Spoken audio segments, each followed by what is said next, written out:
तर याच फॉर्म्युलेला 2 sin theta into cos theta divided bye काही नाही म्हणजे 1 आहे. आणि 1 ची आयडेंटिटी आपल्याला माहिती आहे, cos square theta plus sine square theta, आणि वरती आहे 2 sin theta into cos theta.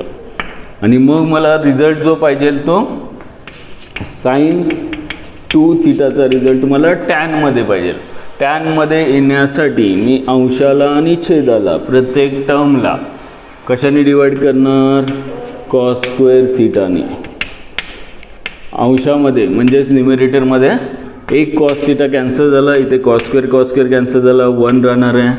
म्हणजेच आणि sine square upon cos square म्हणजे काय, tan square theta. Sine upon cos म्हणजे काय, टॅन थिटा. म्हणजेच रिझल्ट काय आला, 2 tan theta divided by 1 plus tan square theta. कशाचा फॉर्म्युला मिळाला आपल्याला, साइन 2 थिटाचा